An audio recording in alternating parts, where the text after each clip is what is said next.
दोस्तों गर्मियों की पीक जैसे जैसे बढ़ती जा रही है, मतलब कि गर्मियों के अंदर टेम्परेचर जैसे जैसे बढ़ता जा रहा है, उसकी वजह से हमारी त्वचा पर झुलसाहट जो है ना, मतलब स्किन का बर्निंग जो प्रोसेस है ना, वो भी साफ दिखाई देना शुरू हो गया है। आप चाहे कितने ही अच्छे सनस्क्रीन्स लगा लीजिए, लेकिन बाई चांस आप बिना सनस्क्रीन लगाए 5 मिनट भी अगर बाहर चले गए ना, तो स्किन पूरे तरीके से झुलस जाती है और स्किन पर कुछ ठंडा ठंडा लगाने का मन करता है, ताकि स्किन के अंदर जो गर्माहट है, स्किन के अंदर जो गर्मी है, जो हीट है, वो बैलेंस हो जाए, वो बाहर निकल जाए। आज के इस वीडियो के अंदर मैं आपको बताने वाला हूँ एक ठंडे ठंडे कूल फेस पैक की रेमेडी, जो कि एक्चुअली आप 1 हफ्ते तक बना करके रख सकते हो फ्रिज के अंदर। हाँ, ये ध्यान रखना, बाहर रखोगे स्मेल आने लगेगी, फिर आप उसे कंफर्टेबली नहीं लगा पाओगे। और इसको 1 हफ्ते में एक बार बना करके आप सातों के सातों दिन लगा लीजिए और फिर 1 हफ्ते बाद वापस इसका बैच बना लीजिए। तो इस तरीके से आप अपनी स्किन के अंदर जो झुलसाहट नजर आ रही है, जो सनबर्न हो जाता है, जो टैनिंग हो जाती है,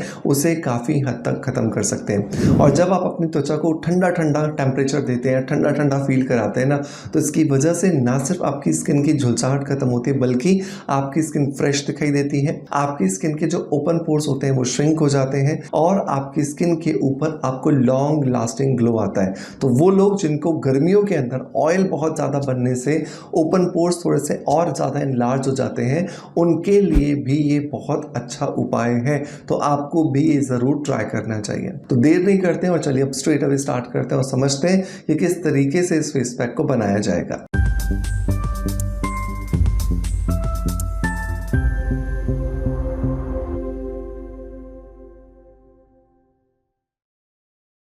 दोस्तों इस फेस पैक को बनाने के लिए हमें 4 मेजर इंग्रेडिएंट्स की ज़रूरत होगी और ये चारों इंग्रेडिएंट्स बहुत आसानी से हमारे घर के आसपास अवेलेबल हैं।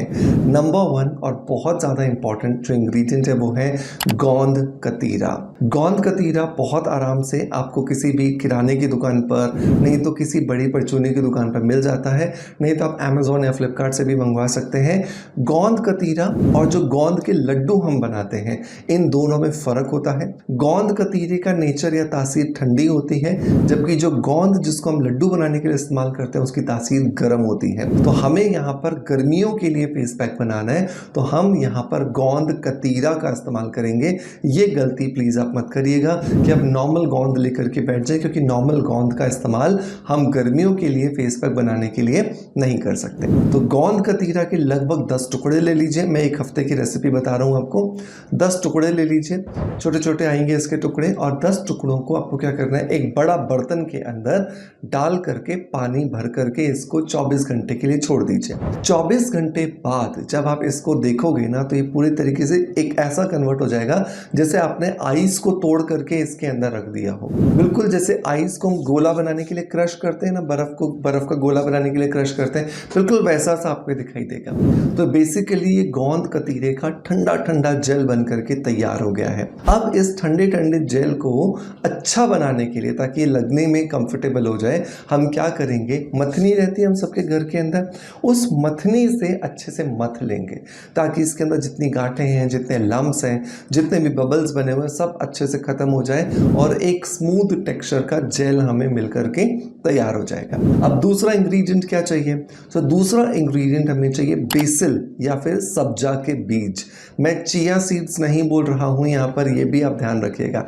चिया सीड्स अलग तासीर के होते हैं, वो बाहर से, वो इंडियन बीज नहीं है और वो फूलने में बहुत सारा समय लेते हैं। और जो सब्जा के बीज होते हैं वो फूलने में कम समय लेते हैं, इंडियन वैरायटी है, तो हमें एक्चुअली सब्जा के बीज यहाँ पे लेने हैं। तो आपने क्या करना है, 3 चम्मच सब्जा के बीज लेने हैं, आधा ग्लास आपको इसमें पानी डालना है, आधे घंटे के लिए छोड़ देना है। आप देखोगे बहुत अच्छे से फूल जाएंगे और इन सब्जा के बीजों को आपको ऐड कर देना है अपने गोंद कतीरा का जो जेल आपने बनाया था इसके अंदर। सब्जा की जो तासीर होती है वो ठंडी होती है और इसी वजह से आपने देखा होगा कि जितने भी ठंडाई जो बनाई जाती है, या जो गर्मी के अंदर जितने ठंडे पेय पदार्थ बनाए जाते हैं, चाहे फलूदा हो, चाहे कस्टर्ड हो, चाहे फ्रूट कस्टर्ड हो, उन सब के अंदर इसको ज़रूर डाला जाता है। तो 3 चम्मच आपको सब्जा के बीज लेने हैं, आधा ग्लास आपने उसमें पानी डाला, अच्छे से जब ये फूल जाए तो इसे आपका जो आपने ये गोंद कतीरा का जेल बनाया था इसमें डाल दिया, अच्छे से मिक्स कर लीजिए।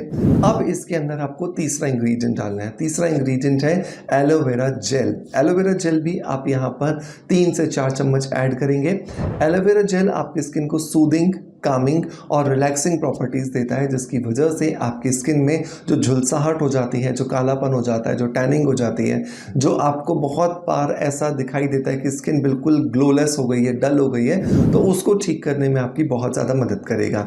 तो इन तीनों चीज़ों को बहुत अच्छे से आपने मिला लिया। गोंद कतीरा का जेल है, सब्जा के बीजों का आपने लिक्विड बना के डाला था और एलोवेरा जेल आपने यहाँ पे 3 से 4 चम्मच डाला। Last but not the least, लेकिन वेरी वेरी इंपॉर्टेंट, बहुत इंपॉर्टेंट है, वो कुछ एंजाइम्स को मिला करके बनाया गया पाउडर, जो कि एक्चुअली हमारी स्किन को बहुत अच्छे रिजल्ट्स देगा। और उस पाउडर का नाम है हिबिस्कस फ्लावर पाउडर, मतलब कि गुड़हल के फूलों के पाउडर से बना या गुड़हल के फूलों से बना हुआ पाउडर। ये बहुत इजीली आपको अमेजॉन, फ्लिपकार्ट और हमारी ऑफिशियल वेबसाइट पर मिल जाएगा। इसके लिए लिंक मैं आपको डिस्क्रिप्शन बॉक्स के अंदर दे दूंगा।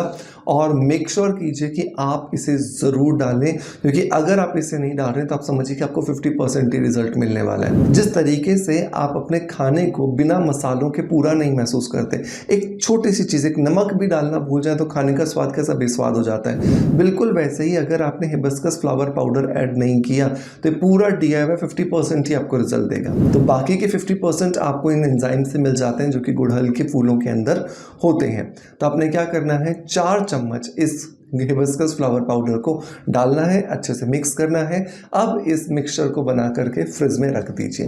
जब आपके पास टाइम हो आधे घंटे का, अपने चेहरे को साफ पानी से वॉश कीजिए। साफ पानी से वॉश करने के बाद कच्चे दूध से अपने चेहरे को वॉश कीजिए। और अगर ये कच्चा दूध आपने फ्रिज में ठंडा करके रखा हो तो कहना ही क्या, बाबा मज़ा आ जाएगा आपको। तो आपने क्या करना है, ठंडे कच्चे दूध के अंदर कॉटन को डिप करना है, अच्छे से 2 बार 3 बार 4 बार अपने पूरे चेहरे को वॉश करना है। और जो ये ठंडा ठंडा सा आपने ये पैक बना के रखा है, इसकी एक मोटी लेयर अपने पूरे चेहरे पर लगानी है, गर्दन पर लगानी है। आधे घंटे के लिए एक अच्छी सी नींद ले लेनी है। आपको म्यूजिक सुनना पसंद है, म्यूजिक सुन लीजिए। आपको भजन सुनना पसंद है, भजन सुन लीजिए। आपको कव्वाली सुनना पसंद है, कव्वाली सुन लीजिए।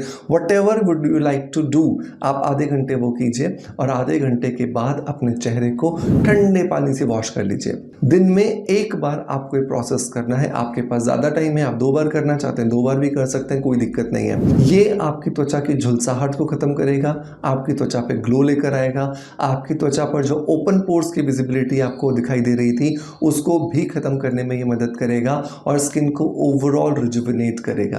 तो पूरी जो गर्मियों का सीजन है, अप्रैल मार्च तो कुछ ही दिन बचे हैं, तो अप्रैल, मई, जून और जुलाई को लगभग 10-15 दिन, ये जो गर्मियों का टाइम होता है, इसमें आप इसे रोज़ लगाइए और आप देखोगे आपकी स्किन को कोई भी साइड इफेक्ट गर्मियों की वजह से नहीं होने वाला है और आपकी स्किन बहुत अच्छे से रिजुविनेटेड होती हुई नजर आएगी। मेक श्योर ट्राई करने के बाद जब बहुत अच्छे रिजल्ट्स मिले तो मुझे कमेंट्स के माध्यम से अपना फीडबैक ज़रूर दीजिएगा। आपका प्यार आप जिस तरीके से मुझे देते हैं, बिल्कुल वैसे ही देते रहेंगे। इसी आशा के साथ आपसे अलविदा ले रहा हूँ। बहुत सारा ध्यान रखिए और मुझे कमेंट्स के अंदर लिख करके बताइए कि आप आने वाले वीडियोस कौन से टॉपिक से रिलेटेड देखना चाहते हैं। चलिए, इसी आशा के साथ आपसे अलविदा लेता हूँ। कल वापस हाजिर होऊंगा एक बहुत ही इन्फॉर्मेटिव वीडियो के साथ में। Thank you so much.